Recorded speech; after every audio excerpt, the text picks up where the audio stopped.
Hi, everybody. Welcome to episode 64 of Radio 815. My name is Matt Crandall. I am your co-host here with Marcelo Inestroza as we continue our journey through Lost Season 5. This is Radio 815, the podcast dedicated to the works of J.J. Abrams and his extended Bad Robot universe. And as we've been going, we've been getting deeper and deeper into the jungle and the weirdness of Lost Season 5. Today, we are talking about episodes 11, 12, and 13. And I hope you're liking this podcast because, Marcelo, you and me can't actually change this podcast. It's all already been done because, as the title of episode 11 tells us, whatever happened, happened. So, Marcelo, when you are tripping through time and finding out that even though young Benjamin Linus was shot in the last episode, people on island are playing it cool because they sort of know whatever happened, happened, and Ben doesn't die, while the rest of the people are still thinking they got to do everything to save this kid. What was going through your mind as this is all going down? Okay, first of all, what was going through my mind as all of this stuff was going down, I was like, why in God's green earth don't you just let that son of a bitch die? Why do our lofties have to be such good people? Just this one time, I would have forgiven them for letting Benjamin die in the dirt. If our losties didn't do what they did in this episode, I guarantee you that if they would have let Ben die, I would have been happy, but another part of me would have been like, oh, come on, guys. My favorite characters wouldn't do that. Sawyer and Kate wouldn't do that. So I would have been okay with it, but like 30 seconds later, I'm like, that's uncharacteristic of their characters. That doesn't make any sense. The thing that I really, really enjoyed about this episode, as you hinted, what happens on the island happens. I loved the conversation that was going on with Miles and Hurley in this episode, and I love how they were discussing time travel and how time travel works on the island. My favorite part of their conversation is when Miles catches Hurley looking at his hand, and I'm like, what is Hurley doing? And I'm like, he's thinking about Back to the Future. He's basically looking at his hand and he goes, why am I still here? Because if Ben dies, then I'll just disappear into nothing. I loved their philosophical conversations in this episode. We were able to see Kate fulfill that favor for Sawyer. We saw I don't know if it was a flashback or a flash forward of Kate actually going to see Sawyer's daughter, so that was really fun. And the highlight of this episode for me was watching our losties deal with Ben and the conversation about how time travel works. Yeah, the whatever happened, happened speech that Miles gives and the back and forth between him and Hurley, as Hurley is thinking that it's Back to the Future rules where he can change the past, and Miles is explaining you can't. And Hurley is trying to wrap his head around it, and that back and forth was really well done because it explains to us that, okay, even though this is Hurley's present, and whatever happens to him is new, any of the characters living in 77, if they are still alive in the future, then we know that they can't die, and whatever Hurley does now will not affect their overall trajectory. But Hurley himself could die on the island now because this is 2007 Hurley who has come to the past, not past Hurley who has come to the past. So I just love the way that they break that down, and Hurley is still not quite getting it, but we as an audience get it. So the whole time Sawyer and Juliet are trying to figure out how they are going to save Ben, we know that this is somehow going to work out. So even when they approach Jack and they say, Jack, you have to help, and Jack, ignoring the Hippocratic oath that doctors take, and Juliet even calls him out on it, saying like, how dare you not? And he says, I realize this is a kid And everybody is treating it like this is a kid. But this kid is Benjamin Linus. This is not a normal kid. And Jack is not privy to this whatever happened information. And Sawyer doesn't really have a grasp on that either. So they are all in this battle thinking that Jack could have made this decision that would have saved Ben's life. But because we know Ben doesn't die, we know they are going to find another way. And that other way is the others. So I did like that whole storyline as it's playing out, where we see Sawyer and Kate team up to bring Ben to the others. That was really interesting. This episode is a Kate-centric flashback episode in kind of the traditional way. And a lot of those flashbacks start with her visiting Cassidy and Clementine, and Cassidy can see on Kate's face that Kate and Sawyer had a thing. And she says, oh, like, you poor fool. When that guy jumped off that helicopter, that wasn't him being a hero. That was him being a coward. And I thought that was a really harsh but interesting moment. And seeing Kate take in that information was added new layers to the way that she perceives Sawyer, and kind of made her reflect on herself, which leads to later when she realizes that she has to go back to the island, and we get more context that she felt that she needs to go back and bring Claire and bring these people that she left, because it was kind of a cowardly move for them to just abandon their fellow losties to go get rescued and pretend that nothing has happened. And that moment where she has the meeting with Carol Littleton, Claire's mom, was very nice and sweet, but also showed such a vulnerability and a regret and still a lot of longing in Kate that she is not fulfilled. So she had to go back to the island because not all of her came back. And I thought that was really interesting. During that scene, as Kate is explaining to Claire's mother why they did what they did, Evangeline Lilly's acting in that specific scene and in another scene that comes a little later just knocked me on my fucking ass. Actors use this liquid like when they need to cry on demand. I mean, some actors can just, some directors can say, I need you to cry right now. And they'll do it. But some actors need a little bit of help. And when actors need a little bit of help, they'll put this chemical in their eye that will burn for a couple seconds, but after that, their eyes get really watery and they start crying.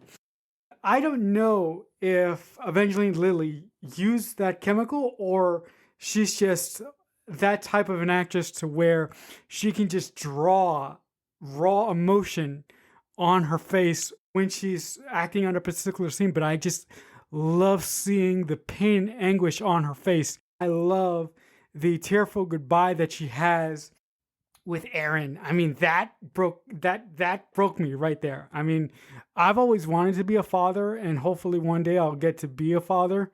Knock on wood. I don't think it's going to happen, but I really hope it does. But when she gets up and she starts to walk out of the room and she turns around and she says, "Goodbye, baby," I was like, that's it. I lost it. I started bawling my eyes out. Big emotional moment, and Evangeline is awesome in that moment for sure. It gets you. Also, a scene that I liked very, very much was when Evangeline and Aaron were at the supermarket.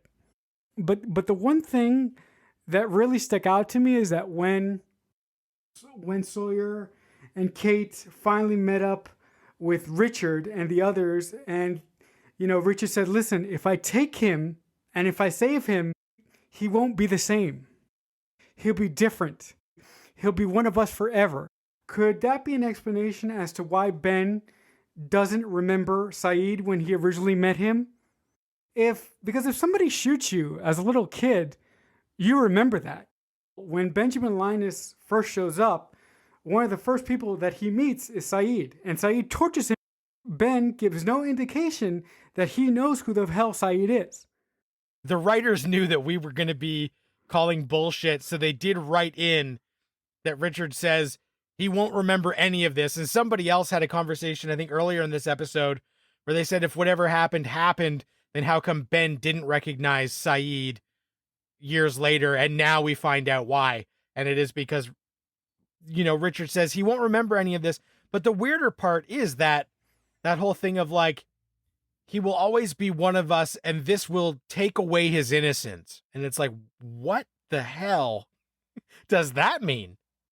When Richard says, he will always be one of us and this will take away his innocence, I'm like, okay, I'm with you on that, man. I'm like, okay, what the hell does that mean? Benjamin, as a little kid, he was never really shooting with a straight deck. He has always been able to play in the gray areas. Pile on top of that what Richard did to him. I think when you take those two things, you get the Benjamin Linus that we met way back when. You eventually get, Henry Gale. A questionable conscience and morals to begin with, and then you strip away some of his innocence, and it just does help create the monster that we have come to know as Benjamin Linus. Before we jump to the next one, I just want to mention is that in those moments when they are pleading with Jack, and he says he's done trying to fix things, and that now he trusts in the island, was a complete reversal of the usual Jack. And he's now trying to follow this kind of John Locke ethos of, I'm not going to do anything other than just trust in the island. And Kate then says, I don't like this new Jack. And he says, well, you didn't like the old me either. And I thought that was like a really cutting character moment between those two who have had some serious ups and downs. And that was one thing that really stuck out in this episode that they are not a big part of. Well, certainly Jack and Kate together are not a big part of. Kate is a giant part of. But then the episode does finish with, as Richard takes Ben, he takes him to the temple. So this is where we have just seen the temple this season. The smoke monster lives under it. It attacked Russo's people when Jin was with them outside the temple. He pushes open a stone door and goes inside. And then we cut to present day Benjamin Linus, who is waking up and he sees John Locke over him. And John says, welcome back to the land of the living. And then we jump on from that moment to episode 12. Dead is Dead. Or is it, Marcelo? What did you think of Dead is Dead as we learn more about Benjamin Linus's past, fills in some of the gaps of what he was doing before Ajira Air, all the while he is trying to wrap his head around John Locke sitting in front of him? I love Benjamin Linus's psychosis, trying to convince himself that he's doing this to sort of atone for what happened to Alex. And I'm like, you're not doing this to atone for what happened to for what happened to the daughter that you stole. You're doing this so whoever fucking controls the island won't kick you the fuck off. When Ben goes into the temple, or when he goes under the temple, I should say, and he, and we finally see where the smoke monster comes from, and the smoke monster envelops Ben and shows him various flashes of his relationship with his daughter. Michael Emerson's performance as Ben was pitch perfect, because I got to thinking, so are these real emotions coming out of Ben, or is he just putting on a show for the smoke monster? Does he really feel these emotions? Tough to tell. And I think that the flashbacks earlier in the episode give us a bit of context that some of the things that he does feel are legitimate, and that even though we know him as this bastard, he's not always that way. Every time he's pushed to do something that he has to do, how come he results to being a son of a bitch all the time? I would agree with that, except for the flashback in this episode that shows young Ben, and the way that they give us young Ben is by giving Michael Emerson ridiculous hairstyles. Young Ben and little Ethan go and they're spying on Rousseau, and Widmore has instructed him to go there and do something. And so he does go, and he discovers that Rousseau has a baby, and he takes the baby. And when he comes back, Ben is mad at Widmore that he hadn't told him about the baby before he went on this mission. And Ben says Rousseau poses no threat, and Widmore demands that he kill the baby, claiming that it's the will of Jacob. And Ben refuses, saying that if the island wants this, then Widmore should do it, and Ben doesn't have to do it. So if it's the will, then anyone can do it. And Widmore scoffs and heads off, and we find out that that's part of this fracture between Ben and Widmore, is that Ben wouldn't cross that line and wouldn't kill the baby that he was ordered to kill. And instead of, not only does he not kill her, he ends up raising her as his own. And despite his actions that we have seen, he does come to care for Alex quite a bit as a daughter, so much so that he does want to seek revenge for the fact that she got murdered. And he does accept responsibility in this episode in one of the flashbacks where he says, I made a mistake when they said that I could have stopped this from happening. I should have stopped it. I, for some reason, thought I was more important and the island was more important, and I didn't choose Alex, and that was the wrong choice. So I thought those were the moments that show me that Ben is a bastard, and we know that he is, because even during this whole episode, he did kill Locke, and he knew Locke would come back, but now he's trying to convince Sun that this is not John Locke and this is some sort of undead demon. Because, as he says in that smoke monster moment, he was planning on killing John Locke on the island and resuming his reign as king of the others. But when the smoke monster judges him, he realizes that is not why he is there, and he has to fall in line because he has made some huge mistakes, and his favor with the island is over. Even if the smoke monster doesn't kill him, he is not the king of the castle anymore. So I thought those were the moments that showed me that he's not always bad, even if he is mostly bad. I just want to pose one question and one observation. Has Ben ever been the king of the castle? Or he's been the leader of the others. Ben has always been looking for quote unquote respect from X individual, but he never gets it. Ben, in my mind, throughout the whole series, is always chasing this one thing that he will never get.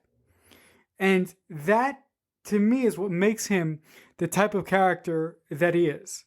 My second point at the beginning of this episode, when Ben wakes up and he sees, Jesus, John, or whatever he is now, and he says, I knew when I killed you, I knew that you were going to come back. But now seeing it, knowing something and seeing something are two completely different things. When he said that line, I knew that you were going to come back from the dead, I don't care what you say, man. I call bullshit. That line played like absolute bullshit to me.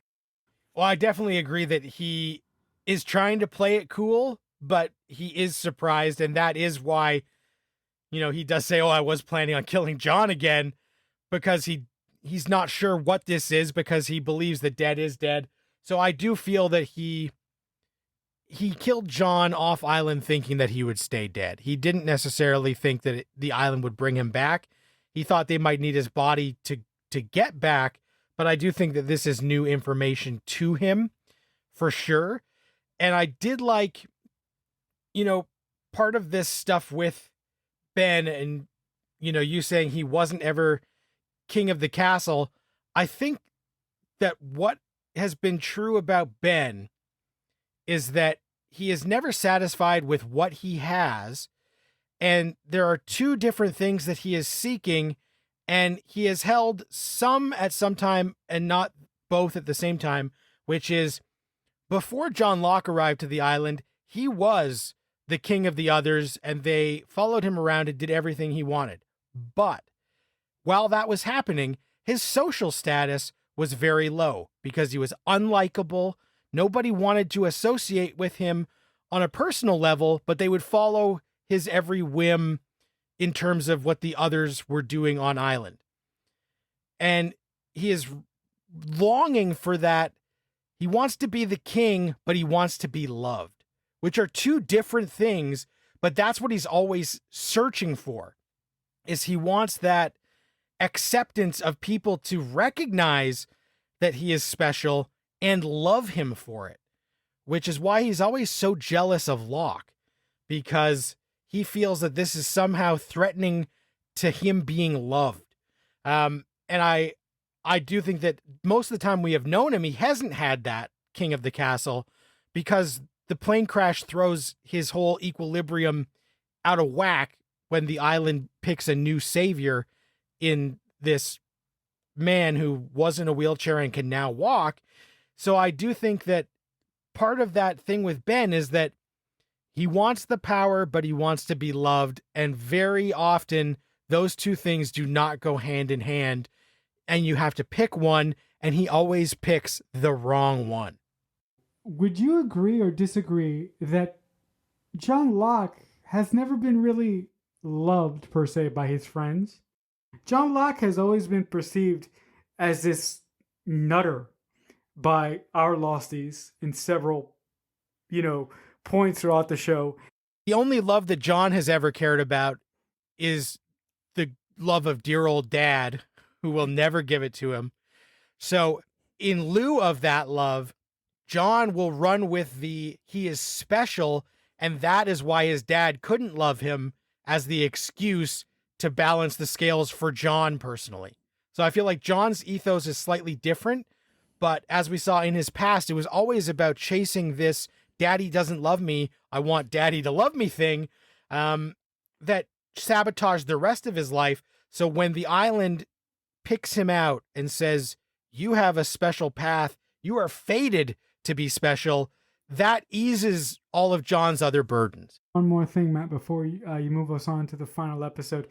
I have a favorite moment in this episode, and I don't know why I like it so much, but there's a moment where Locke and Ben need to borrow a boat. And Ben ends up shooting an individual.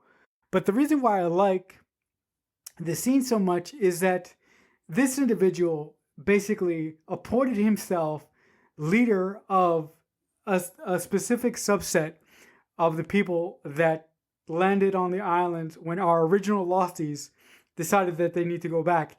And we know nothing about this individual, but we don't know enough to care about him. And I just felt that he came off as arrogant, stuck up, and ignorant. So when Ben basically shot him and shut him the hell up, I cheered. Yeah, Caesar was starting to really grate, and they did show us that Ilana and Bram maybe are part of some sort of weird other faction, because they ask Frank what lies in the shadow of the statue as some sort of coded phrase, and he doesn't know the answer. And that is something that we haven't really had much of before, but that is the first mention of it out of two that happen in these next two episodes. So that's something that's coming to the surface that we haven't seen before. And yeah, that Caesar dude got what he deserved, because he was really sticking his neck into business that it didn't belong in. And we also did see how Ben summons the smoke monster from that other season where Alex got killed and then Ben went into that weird room. We now follow him into that secret passage, and he goes through like a hieroglyph door and sees a bunch of temple-like things, and he basically unplugs the bathtub of the island in this weird room, and it doesn't work. But it was interesting to see that is how he did it in season 4 when Alex was killed, because we never saw what he did to summon the monster. And so they do have to go deeper into the temple for him to have his encounter with the monster. But we did find out that there was that way from Ben's house that he used to be able to summon the smoke by pulling this weird plug and doing some strange stuff in a portion of the temple that happened to be in his back closet. So that was fairly interesting, but certainly not as interesting as episode 13, which has the best title out of this batch by far, certainly for me. Some Like It Hoth, a nice tip of the cap to good old Empire Strikes Back. Marcelo, you have had some suspicions about Miles's abilities and what they were and how, and this episode fills in so many gaps about Miles that we had little to no idea about. Were you surprised, or did you remember that Dr. Pierre Chang and Miles have more than just a passing connection, a very deep connection unbeknownst to us? I did not remember the connection between Dr. P.H. Chang and Miles. And when that was revealed in this episode, my mind was like, wait, what? When I was watching these episodes for this week and I saw the title of this episode, I was like, ooh, this is the episode where Hurley tries to write one of the Star Wars movies. And I'm like, Hurley, do you really think that's going to work? Like, if Hurley actually finished the script and sent it to George Lucas, do you think that George Lucas would have taken it? I doubt it. But I do love that he says he's seen it 250 times, so he knows it all, and he has made some improvements. And that if he just mails it to him, then George will get this better version of Empire Strikes Back and be able to make that. And I thought that was pretty funny. So the fact that Hurley thought he could course correct it means that he had not watched The Rise of Skywalker. The thing that I really, really enjoyed about this episode is that we actually got to see Miles when he was a young kid and how his powers affected him. We see Miles and his mother trying to make an agreement with a landlord to live in a apartment complex, and Miles wanders off and he hears this voice coming from one of the rooms, and he walks into the room and there he sees his body, and a couple of seconds later it cuts to his mom talking to this landlord trying to make the deal, and his mother hears him screaming and she runs to the room where Miles is in. Miles keeps saying, I can hear him, I can hear him. And then Miles says things to the landlord guy that only the body on the floor would know. Okay, that's a really interesting way to show us how his powers affected him when he was a little kid. And it also explains as to why that he is so turned off as an adult. When Miles was first introduced, I knew that I would eventually turn around on his character. For the past couple of weeks, I was like, what is the fucking purpose of you? I was like, when are we going to get it? All you've been doing lately is complaining, whining, and not helping. Why the fuck are you here? This episode really kicked me in the ass. We're going to give you what you've been waiting for. And they gave me that in spades. But the one scene where I completely lost my fucking mind, Miles and Hurley or they drive the van to the secret area to where the Dharma Initiative are working on something. And, they make it there. There are these two workmen working on a hatch, and they're typing out specific numbers on the hatch. And I'm like, no way. No way. And I'm like, these motherfuckers built our hatch. These people are evil and they need to die. I love when they're doing the serial number and they're like, what's the serial number? And they start calling it out and stamping it in, and then they can't read the last number. And Hurley's like 42. Perfect moment. And seeing the look on Hurley's face, like the knowing and the exasperation of how these numbers have fucked up his whole life, was so great. Because the best scenes in this episode for me are just Hurley and Miles in a van, hanging out, having these talks where we get to the bottom of a lot of this stuff. Hurley is the one guy who would understand Miles's plight and his special ability. And so I love that, where Miles tells him that he can only hear the dead people. And Hurley's like, you can't see them? And he's like, no, that would be crazy. And Hurley's like, oh, well, I play chess with them. I see them. And Miles is like, okay, that's not what I have. I get like a feeling, and I can only know whatever they knew before they died. So if it's new information, I can't get it out of them. But if it happened before they died, I can get it. So I thought that was really interesting. And just the fact that these two guys have so much in common, so much so that later, as it is explained that Miles is very mad because his father abandoned him and his mother when he was young. Didn't want anything to do with them, or so his mother has told him, because she's been very cagey about it. And when he came to the island, he did not know that his parents were going to be there and that he himself, as a 6-month-old baby, was going to be there. It was only when his mom got in line behind him at the lunch counter that he realized that this was the thing. And Hurley says to him, you got to find out what happened, and you can actually learn more about your dad when he just thinks you're a buddy of his who's working here, and it might do a lot of healing for you. And I get the hesitance because me and my dad had a bad relationship, but now my dad is one of my favorite guys. We worked it out. He loves me. I love him. We're a happy family again. And when I get back from this island, I know that he's going to be there. And so I love that we still, Lost could be called Bad Dads, the show, because everybody's got dad issues. But I love that Hurley is the one character that they have fixed it.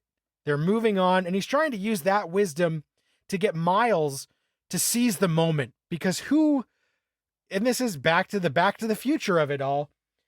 If you could go back and see your parents when they were younger people, or get to know them if you didn't know them, would that be an opportunity you would just let fly by you? And would you regret that for the rest of your life? And in those final moments where Miles does see his dad taking care of the baby and loving the baby, it's really sweet, and he almost gets choked up, and then he goes on a mission with his dad. So I thought that was nice, because we don't know, and he doesn't know what does drive his dad away. And if it is away, or if it's his mom gets sent off the island and his dad dies there, what exactly happens? So I thought that was really interesting. And we do have more of this. Before Miles came to the island, he had a run-in with that guy Bram, who is now on the island, who does say that what lies in the shadow of the statue line, and tells him he's working for the wrong guy and to not take Widmore's money and to not do this. And in that sequence and the sequence with Naomi, we do find out, delivering the photos of the empty graves and a purchase order, find out it was Widmore who did do that because of this dead body. I did like that was explained further. They talk about the receipts and all that stuff, giving us more breadcrumbs on that whole situation as Miles then goes on this big crazy thing where, yeah, he didn't realize that coming to the island was going to reveal more about his past than he wanted, but it certainly did. And that was the heart of the episode, learning more about the guy that we have known as Marvin Candle and Pierre Chang. And now we know that in that opening episode of this season, where he's waking up and he's taking care of the baby and stuff, that's Miles. So if you rewatch 501, the first 5 minutes of that before he's filming a video and stuff will be a little bit more interesting, because it does show him as a loving father that we didn't necessarily know in the moment. When Miles was in the break room and he realized that was his mother in front of him or behind him, I was like, it's the Back to the Future paradox. If she turns around and if she sees Miles, is he going to disappear? I kept thinking that somebody was going to, disappear into nothing if they ran across their former selves. But I just really have to understand that lost time travel doesn't work like that. Right. Whatever happened, happened. And I do want to give a shout out in those Miles flashbacks. He does visit a distraught dad who's looking to be let off the hook. And that distraught dad is none other than Hank Schrader, Dean Norris from Breaking Bad. And that was cool to see him.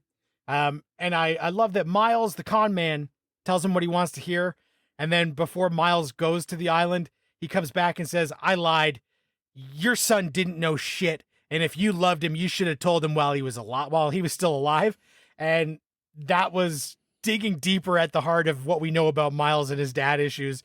but that was like a real zing that Miles could have kept that money, but there was something morally that he couldn't let that stand when he thought back on it. So we do know he's got some sort of deep daddy issues, but also a bit of a code that he's probably operating under, not just the con man who was out for a quick buck. And then the way that this episode ends is Miles goes with Chang to welcome some of the scientists back off of the sub. And as he's unloading all their gear, up pops our good old buddy, Daniel Faraday. And the episode ends with him saying, "Hey, Miles, long time no see." And Faraday has been MIA for a few episodes. So we're still figuring out, is this the guy who's going to be able to fix everything for us or not? When Daniel popped up out of the submarine, I was like, fuck yeah. That is all I have to say about that scene. Fuck yeah. I loved every single second of it. That is the end of our journey for today. There is one scene that we totally skipped over that I feel like we probably should address, which was actually last episode. We did see when Ben was going to get his revenge on Penny. So Ben goes in the flashback to kill Penny. He tells Widmore on the phone, "I'm going back to the island tomorrow, but before I go, I'm getting my revenge. I'm looking at your daughter right now. I'm going to kill her. Goodbye." And he goes with the intentions of killing her, but then he sees Charlie. And in those moments, new Charlie, baby Charlie, not Charlie, he realizes that, like, yes, Widmore is responsible for the death of his daughter, but he is just as responsible, and he doesn't necessarily want to continue this cycle of pain, so he's going to let it go. But in those moments, he had already attacked Desmond, and Desmond gets the better of him, and that is how Ben got beaten to a pulp, is that Desmond did it. And on the present time, we find out that Ben is remorseful of even making the attempt. So he was not successful. He changed his mind. He got beaten up, but he does say, like, if you ever see Desmond Hume, please tell him I'm sorry for even going there. So I thought that was a nice ray of light, but also fun to watch Ben get beaten to a pulp. After Desmond punched Ben into the water, I thought that Ben was going to swim under the water, get the gun, pop back up, and shoot Penny. But I was like so happy that he didn't do that. I was scared shitless throughout that entire sequence because I kept thinking Benjamin's going to win. It was so tense, but I'm glad that they included that so that we know he didn't go through with it. He got what he deserved, and that Desmond, Penny, and Charlie are still safe out there somewhere. Brings us to the end of this episode. Thanks for listening. If you guys have any comments or questions, you can use the hashtag Radio815 or find us on Twitter at JJUniverse815. If you are watching along with us, next week we are going to be talking about episodes 14 and 15 of the 5th season of Lost. So it is a lighter homework assignment, 2 episodes to watch for next week. If you want to reach out to me on Twitter, I am at Matt Crandall. Marcelo, if the folks want to yell at you on Twitter or praise you on Twitter, what's the best way to do that? You can just reach out to me on Twitter. I'm at CreekFanatic88. Thanks so much. Let your friends know if you like the show. Just try and like, subscribe, comment. Anything helps. We appreciate if you've gotten this far. Thanks so much for listening. Until next week, Radio 815 over and out.